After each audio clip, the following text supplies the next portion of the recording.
I am Thomas Hedin. I am the editor-in-chief of the Danish fact-checking media called TjekDet, translates to Check It.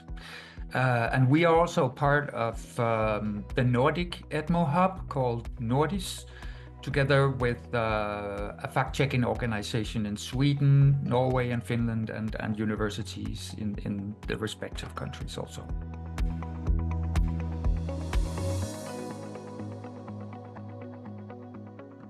The long debated desire for independence and secession from the Danish realm has definitely entered a volatile geopolitical context right now.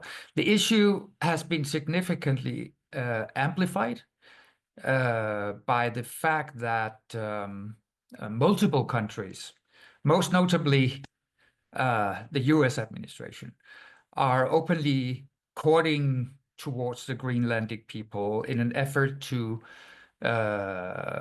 bring Greenland under their power, so to speak. At the same time, it should also be stressed that there is a widespread desire among Greenlanders from having independence from the Danish realm.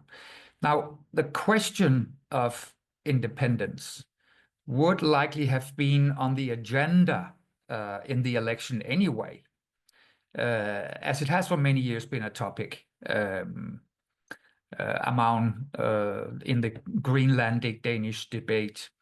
And that's because what we have to remember is that the Greenlanders feel poorly treated by Denmark.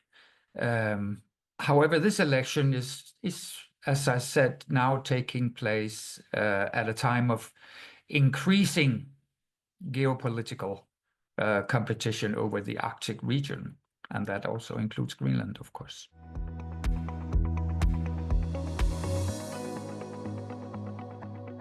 Well, I should perhaps start by noting that monitoring the debate has been extremely difficult, more than I thought.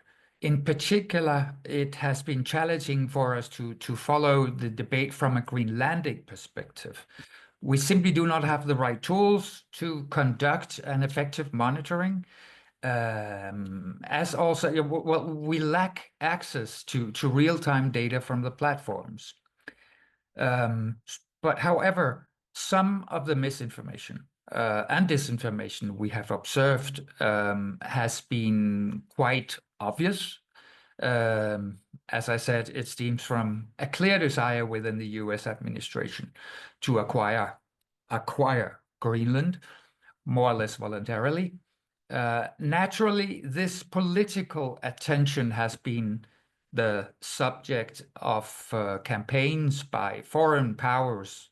Classic methods for spreading disinformation have been used, particularly fake profiles posing as real politicians who falsely is quoted for something they never said.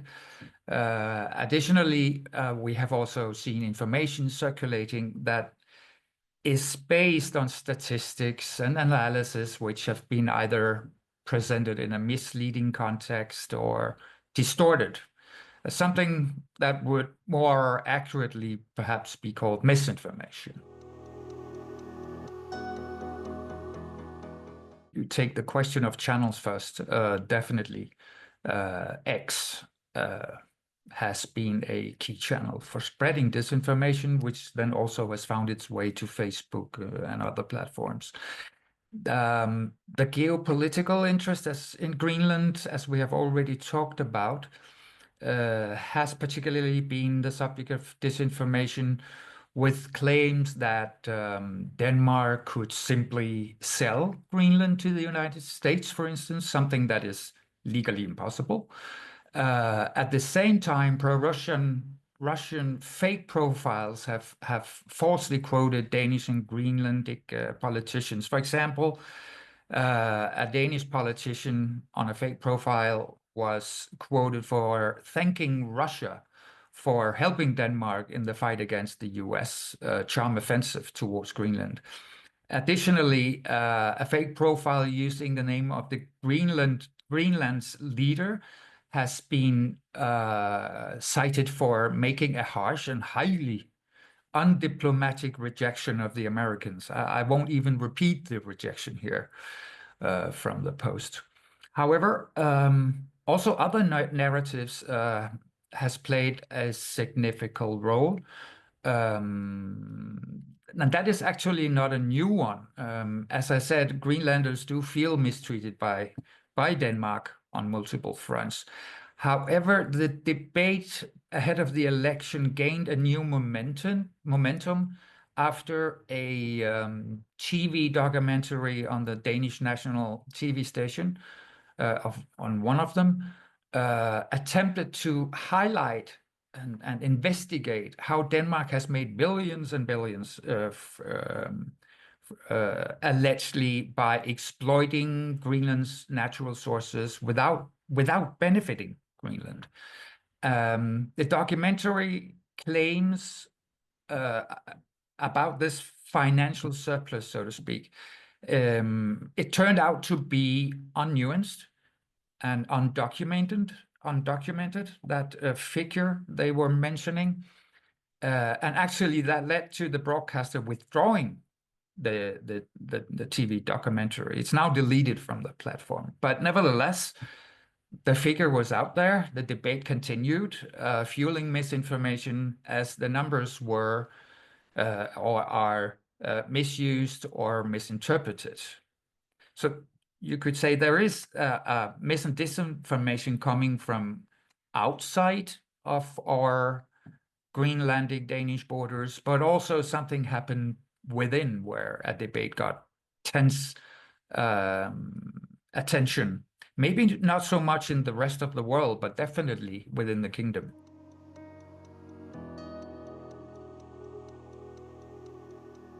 I'm glad you're saying in Denmark, because I'm sitting in Copenhagen, so that's from my view, I would answer this question. In Denmark, I think this question becomes more and more, the answer would be something about feelings. In Denmark, the previously mentioned TV documentary has particularly triggered an intense debate centered around whether the extraction of Greenlandic natural resources has been a lucrative business for Denmark, from which Greenlanders have not benefited. This has clearly fueled a discussion lacking these nuances or based on incorrect premises. However, my sense is that the debate has influenced public opinion in such a way that there is now a greater understanding among Danes that Greenlanders should determine their own future, of course. On the other hand, although this is a very democratic reflection, perhaps, attitude, but on the other hand, I think I can see that there is a growing fatigue among Danes about constantly being portrayed as villains, not only from the Greenlandic people, but also via disinformation from the rest of the world, so to speak. And overall, I think the debate has clearly affected attitudes towards the Danish realm. There is both a sense of regret, as I said, among the Danes, but at the same time, also a kind of resignation now, after it has been going on for weeks. There is a feeling of people saying, well, what can we do about it? I'm tired of it, this discussion. And that's not good for the public debate, of course.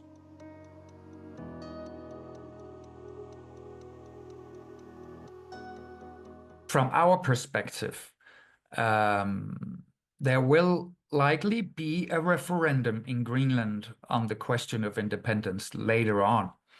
And there's no doubt that here at TjekDet, we need to seek significantly better opportunities to monitoring the digital platforms, whether with or without platforms cooperation or data.